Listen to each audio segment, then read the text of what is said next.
तारीख 4 जुलाई 1947। जगह ब्रिटिश संसद। सदियों की गुलामी, अनगिनत कुर्बानियां और एक सपना आजादी का। ये कहानी है उस धरती की जहां हर इंच मिट्टी में शहीदों का लहू बसा है, जहां हर हवा के झोंके में वंदे मातरम की गूंज सुनाई देती है। ये सिर्फ इतिहास नहीं, ये हमारी पहचान है। और आज हम लौटेंगे उस सफर पर जिसने हमें भारत बनाया, आजाद भारत। तो वीडियो में अंत तक हमारा साथ दीजिए, आपको बहुत कुछ जानने और समझने को मिलेगा। तो चलिए वीडियो को शुरू करते हैं। ब्रिटेन के प्रधानमंत्री Clement Attlee House of Commons में खड़े हुए। उनके सामने रखा था इंडियन इंडिपेंडेंस बिल का ड्राफ्ट, वो कानून जिसे पारित करके भारत को स्वाधीनता सौंपी जानी थी। पीएम एटली ने बोलना शुरू किया, ये एक्ट हमारे साम्राज्य के इतिहास में एक नया अध्याय है। भारत के लोगों की इच्छा अब और नहीं टाली जा सकती।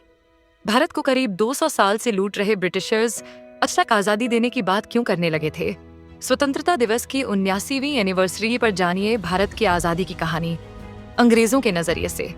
आपको बता दें कि 1928 तक भारत ने ब्रिटेन से पूरी आजादी नहीं मांगी थी। ईस्ट इंडिया कंपनी को 1600 ईस्वी में ब्रिटिश महारानी से कारोबार की इजाजत मिली। 8 साल बाद 1608 में कंपनी का पहला जहाज भारत के सूरत पहुंचा। कंपनी ने मुगल शासकों से टैक्स में छूट प्राप्त कर ली थी।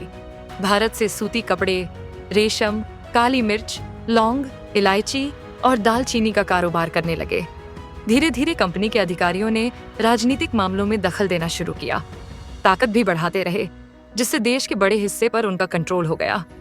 1857 के स्वाधीनता संग्राम के बाद 1858 में ब्रिटिश संसद ने कानून पारित किया और भारत की सत्ता ईस्ट इंडिया कंपनी के हाथ से ब्रिटेन की महारानी के हाथ में चली गई। सभी बड़े पदों पर ब्रिटिशर्स तैनात थे। 1885 में भारतीय राष्ट्रीय कांग्रेस की स्थापना हुई और देश भर में अंग्रेजों का विरोध बढ़ना शुरू हुआ। 1909 में नए वायसराय लॉर्ड मिंटो ने कहा, हमें भारतीयों की मांग को दबाने के बजाय इसे सही दिशा देनी होगी। जून 1917 में एडविन सैमुअल मॉन्टेग्यू को भारत का स्टेट सेक्रेटरी बनाया गया। मॉन्टेग्यू ने ब्रिटिश संसद में कहा, ब्रिटिश सरकार का इरादा भारत में प्रशासन के हर स्तर पर भारतीयों की संख्या बढ़ाना और धीरे धीरे स्वशासन विकसित करना है। ये पहली बार था जब भारत को लेकर ब्रिटेन में स्वशासन शब्द का जिक्र हुआ। हालांकि अभी तक पूरी तरह आजादी जैसी कोई बात नहीं थी। 1928 में मोतीलाल नेहरू की अध्यक्षता में कांग्रेस ने पहली बार भारत के लिए डोमिनियन स्टेटस की मांग की, यानी ब्रिटिश साम्राज्य के अंदर ही एक देश का दर्जा जिसकी अपनी सरकार हो। 1928 में मोतीलाल नेहरू ने डोमिनियन स्टेटस के तहत शासन का प्रस्ताव रखा था। इसे नेहरू रिपोर्ट कहा जाता है। नेहरू ने कहा था कि हमें पूर्ण स्वराज से कम कुछ भी मंजूर नहीं, तो अंग्रेज भड़क गए थे। कांग्रेस की डोमिनियन स्टेटस की मांग को ब्रिटेन ने खारिज कर दिया। बीच मिडनाइट एंड रिपब्लिक नाम का रिसर्च पेपर लिखने वाले इतिहासकार रोहित डे के मुताबिक ब्रिटेन की संसद के अलावा कनाडा, ऑस्ट्रेलिया, न्यूजीलैंड और दक्षिण अफ्रीका के नेताओं ने भी भारत को डोमिनियन स्टेटस देने का विरोध किया। ये देश नहीं चाहते थे कि एक अश्वेत सरकार उनकी बराबरी करे। कांग्रेस में जवाहरलाल नेहरू और सुभाष चंद्र बोस जैसे युवा नेता डोमिनियन स्टेटस की मांग को पर्याप्त नहीं मानते थे। दिसंबर 1929 में कांग्रेस के लाहौर अधिवेशन में जवाहरलाल नेहरू की अध्यक्षता में 700 शब्दों का प्रस्ताव पारित हुआ। इसमें कांग्रेस ने कहा था कि भारत को ब्रिटेन से संबंध तोड़कर पूर्ण स्वराज पाना होगा। अगले ही साल गांधी ने दांडी में सविनय अवज्ञा आंदोलन के तहत नमक सत्याग्रह शुरू किया। मूर की किताब the crisis of Indian unity के मुताबिक वायसराय लॉर्ड इरविन बोले, एक बूढ़ा आदमी समुद्र तट पर नमक बनाकर हमारी सत्ता को चुनौती दे रहा है। भारत को डोमिनियन स्टेटस देना ब्रिटिश साम्राज्य को खतरे में डालेगा। इस तस्वीर में मार्च 1930 में दांडी यात्रा के दौरान सरोजिनी नायडू के साथ गांधी। एक समय ऐसा भी था जब लंदन पहुंचे गांधी को चर्चिल ने अधनंगा फकीर कहा था। 31 में जब गांधी गोलमेज सम्मेलन में हिस्सा लेने लंदन गए तो जॉर्ज पंचम ने उन्हें बकिंघम पैलेस में चाय पर बुलाया। अंग्रेज ये देखकर दंग थे कि इस औपचारिक मौके पर भी गांधी सिर्फ एक धोती और चप्पल पहने थे। इस पर गांधी ने बाद में कहा था, सम्राट ने जितने कपड़े पहने हुए थे वो हम दोनों के लिए काफी थे। 6 महीने पहले गांधी ऐसे ही धोती पहनकर वायसराय लॉर्ड इरविन से मिले थे। तब विंस्टन चर्चिल ने कहा था, ये कितना खतरनाक और घिनौना है कि विदेश से बैरिस्टरी पास शख्स अब राजद्रोही फकीर बनकर अधनंगा वायसराय के महल की सीढ़ियों पर दंदनाता हुआ चला जा रहा है और ब्रिटिश सरकार के खिलाफ आंदोलन चलाने के बावजूद सम्राट के प्रतिनिधि के साथ बराबरी से बैठकर समझौते की बात कर रहा है। हालांकि गोलमेज सम्मेलन में किसी समझौते पर बात नहीं बनी। फ्रीडम एट मिडनाइट किताब के मुताबिक लंदन से लौटने के बाद गांधी ने कहा, मैं खाली हाथ लौटा हूं। भारत को दोबारा सविनय अवज्ञा का रास्ता अपनाना होगा। एक सप्ताह भी नहीं बीता, चाय की दावत पर सम्राट का मेहमान रह चुका शख्स पूना की यरवड़ा जेल में मेहमान बना दिया गया। अगले 3 साल गांधी के जेल आने जाने का सिलसिला चलता रहा। इधर लंदन में चर्चिल कहते रहे, गांधी को और हर उस चीज को जिसके लिए वो लड़ रहे हैं कुचल देना होगा। लेकिन ब्रिटेन का प्रस्ताव यह था कि हमारी तरफ से जंग लड़ो, जीते तो डोमिनियन स्टेटस देंगे। 1 सितंबर 1939 को दूसरा वर्ल्ड वॉर शुरू हुआ और 3 सितंबर को ब्रिटिश प्रधानमंत्री नेविल चैम्बरलेन ने जर्मनी के खिलाफ युद्ध में शामिल होने की घोषणा कर दी। करीब 23 लाख भारतीय सैनिकों को ब्रिटेन की तरफ से युद्ध में झोंक दिया गया। मई 1940 में विंस्टन चर्चिल ब्रिटेन के नए प्रधानमंत्री बने।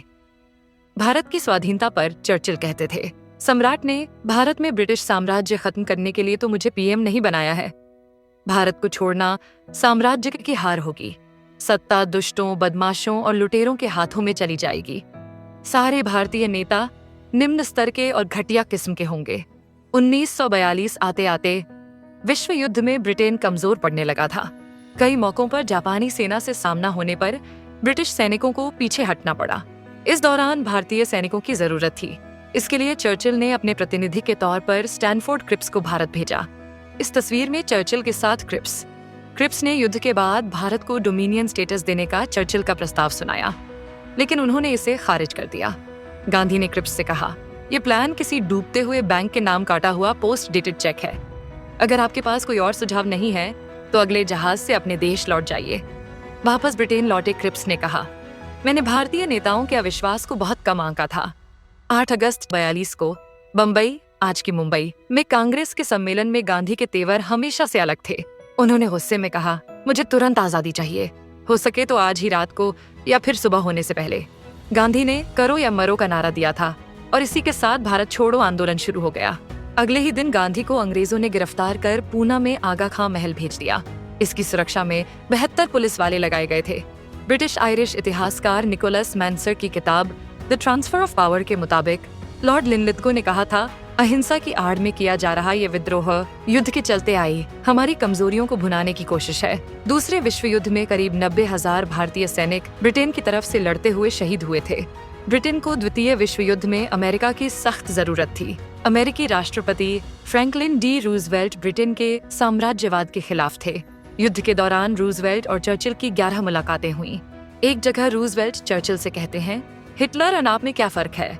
उसने यूरोप के एक हिस्से पर कब्जा किया है, आप दुनिया के 1/4 हिस्से पर कब्जा रखते हैं। चर्चिल ने कहा, वेस्टमिंस्टर कानून ने कनाडा, न्यूजीलैंड और दक्षिण अफ्रीका जैसे हमारे उपनिवेशों को पहले ही आजादी दे दी है। इस पर रूजवेल्ट ने कहा, यह काफी नहीं है। भारत को जितना जल्दी हो सके 5 या ज्यादा से ज्यादा 10 साल में डोमिनियन का दर्जा दिया जाना चाहिए। चर्चिल भारत का नाम आते ही गुर्राए और कहा, मिस्टर प्रेसिडेंट, आपने भारत का जिक्र किया। इंग्लैंड एक भी पल के लिए अपनी सबसे पसंदीदा जगह को गंवाना नहीं चाहता। जहाँ के व्यापार ने इंग्लैंड को महान बनाया, वह इंग्लैंड के मंत्रियों की शर्तों के हिसाब से चलता रहेगा। रूजवेल्ट ने कहा, भारत एक आधुनिक सरकार, अच्छे स्वास्थ्य और शिक्षा का हकदार होगा, लेकिन उसे ये सब कैसे मिले जब ब्रिटेन हर साल उसकी सारी दौलत छीन रहा है। रूजवेल्ट के करीबी सलाहकार हैरी लॉयड मुस्कुरा रहे थे, जबकि चर्चिल के सहयोगी कमांडर थॉम्पसन उदास थे। इतिहासकार विशाल मंगलवाड़ी लिखते हैं, इतिहासकारों ने हमें भारत की आजादी में अमेरिका की भूमिका नहीं बताई, लेकिन अमेरिका के इसी दबाव ने ही ब्रिटिश साम्राज्य को पूरी तरह ध्वस्त किया। दूसरे विश्व युद्ध के बाद सिर्फ भारत ही नहीं, बल्कि ब्रिटेन के हर उपनिवेश को आजादी मिली। सेकेंड वर्ल्ड वॉर में ब्रिटेन की आर्थिक तबाही हुई तो भारत बोझ लगने लगा। 1945 तक दूसरा विश्व युद्ध तो खत्म हो गया, लेकिन 5 सालों में ब्रिटेन का खजाना खाली हो गया। ब्रिटेन की जीडीपी 25% गिर गई थी। उस पर अमेरिका का $4 अरब से ज्यादा का कर्ज था। 1944 में अर्थशास्त्री जॉन कीन्स ने कहा था, हम एक गरीब देश हैं, हमें उसी तरह जीना सीखना होगा। लैरी कॉलिंस और डोमिनिक लैपियर अपनी किताब फ्रीडम एट मिडनाइट में लिखते हैं, दूसरे विश्व युद्ध के बाद ब्रिटेन की भारत पर पकड़ कमजोर हो चुकी थी और भारत की आजादी की मांग बहुत उग्र हो गई थी। 5 जुलाई 1945 को ब्रिटेन में हुए आम चुनाव में लेबर पार्टी ने 393 सीटें जीतीं, जबकि चर्चिल की कंजर्वेटिव पार्टी को सिर्फ 197 सीटें मिलीं। ब्रिटेन के इंपीरियल वॉर म्यूजियम के मुताबिक चर्चिल को लगता था कि उनके पीएम रहते युद्ध में ब्रिटेन की जीत के कारण वह चुनाव जीत जाएंगे, लेकिन ब्रिटेन की जनता ने लेबर पार्टी के रोजगार और सस्ते घर जैसे चुनावी वादों पर भरोसा किया। नई लेबर सरकार के लिए ब्रिटिश साम्राज्य संभालना मुश्किल था। The last 1000 days of the British Empire 2008 में इतिहासकार पीटर क्लार्क ने लिखा, भारत अब वह बोझ था जिसे हम ढो नहीं सकते थे। भारत और पाकिस्तान के बीच बंटवारे की लाइन खींचने वाले रेडक्लिफ ने भी बाद में एक इंटरव्यू में कहा था, दूसरे विश्व युद्ध में इंग्लैंड लगभग कंगाल हो चुका था। वह लंदन का भार उठाने में कराह रहा था। ऐसे में वह किसी भी तरह से तेजी से भारत से अलग होना चाहता था। इसके अलावा एटली चर्चिल के मुकाबले उदारवादी थे। जब वह साइमन कमीशन के मेंबर के बतौर भारत आए तो उन्होंने कहा था, ब्रिटिश शासन भारत के लिए विदेशी है, इससे भारत में सुधार नहीं हो सकते। एटली का मानना था कि उपनिवेशों को अपनी सरकार चलाने का हक होना चाहिए। 1946 में नौसैनिक विद्रोह के बाद ब्रिटेन को लगा, अब सेना भरोसे लायक नहीं। भारत छोड़ने को मजबूर हो चुकी ब्रिटिश सरकार को एक और झटका भारतीय नौसैनिकों ने दिया। 18 फरवरी 1946 को भारतीय नौसैनिकों ने बम्बई, अब मुंबई में विद्रोह कर दिया। सैनिकों ने कमांडर आर्थर फेडरिक किंग की कार के टायर पंचर कर उस पर अंग्रेजी में क्विट इंडिया और सुभाष चंद्र बोस का नारा जय हिंद लिखा। 20 फरवरी तक बम्बई में नेवी की 11 यूनिट्स के 20,000 सैनिक, 78 युद्धपोत, 23 नेवी स्टेशन इस विद्रोह से जुड़ गए। कराची बंदरगाह पर भी नेवी के दफ्तरों में बगावत शुरू हो गई। विद्रोह की अगुवाई करने वालों में शामिल रहे बीसी दत्त ने कैम्ब्रिज यूनिवर्सिटी को दिए एक इंटरव्यू में कहा था, हम नेताजी सुभाष चंद्र बोस के साथ काम करने वाले सैनिकों की रिहाई चाहते थे, क्योंकि उनका मकसद क्रांतिकारी कार्रवाई था। वे हमारी ही तरह देशभक्त थे। हालांकि सैनिकों ने कांग्रेस नेताओं, खासतौर पर सरदार पटेल के कहने पर 23 से 24 फरवरी को समर्पण तो कर दिया, लेकिन ब्रिटेन को समझ आ गया था कि भारतीय सेना भरोसेमंद नहीं रही। आपको बता दें, भारत की आजादी की तारीख अचानक तय हुई थी। 20 फरवरी 1947 को एटली ने कहा, हम ब्रिटिश भारत को जून 1948 तक पूर्ण स्वशासन दे देंगे। इसी दिन एटली ने लॉर्ड लुई माउंटबेटन को भारत का अंतिम वायसराय बनाने की घोषणा की। माउंटबेटन ने नेहरू, पटेल, जिन्ना और गांधी से मुलाकातें की।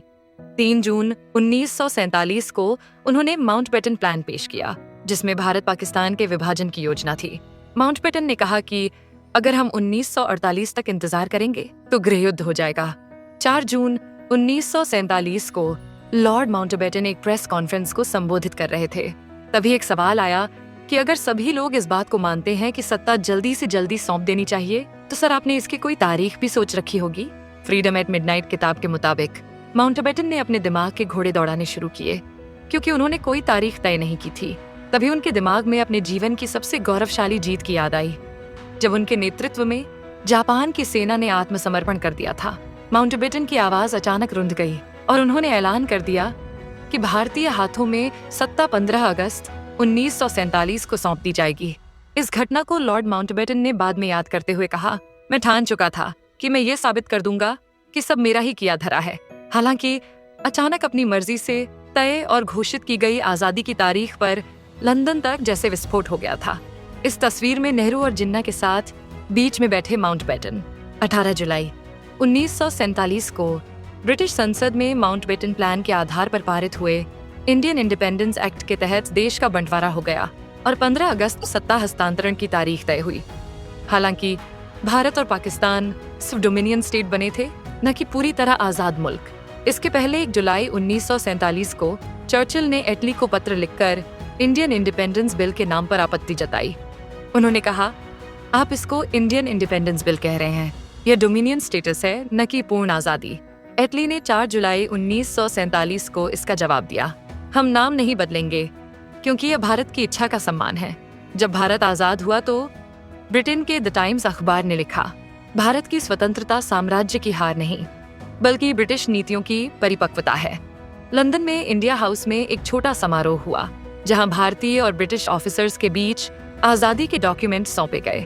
कुछ ब्रिटिश परिवार, जिनके रिश्तेदार भारत में सेना या किसी कार्यालय में काम कर रहे थे, उनकी ब्रिटेन वापसी हो रही थी। एक आईसीएस ऑफिसर की पत्नी ने कहा, मेरा दिल दिल्ली में है, जहां हमारा घर था, लेकिन अब वह हमारा नहीं रहा। माउंटबेटन तब दिल्ली में थे। ब्रिटेन के नेशनल आर्काइव के मुताबिक उन्होंने इटली को टेलीग्राम भेजा, भारत अब आजाद है, हमने अपनी जिम्मेदारी पूरी की। भारत की आजादी कोई तोहफा नहीं थी, ये उन लाखों वीरों का कर्ज है जिसे हम कभी चुका नहीं सकते। ये कहानी हमें याद दिलाती है कि हम सिर्फ नागरिक नहीं, एक विरासत के रक्षक हैं। अगर इस वीडियो ने आपके दिल में तिरंगे के लिए गर्व जगाया है तो इसे लाइक कीजिए, शेयर कीजिए और हमारे चैनल को सब्सक्राइब कीजिए, ताकि हम मिलकर ऐसी और कहानियां हर घर तक पहुंचा सकें। क्योंकि जब तक हमारे दिल में तिरंगा लहराता रहेगा, भारत अमर रहेगा। जय हिंद।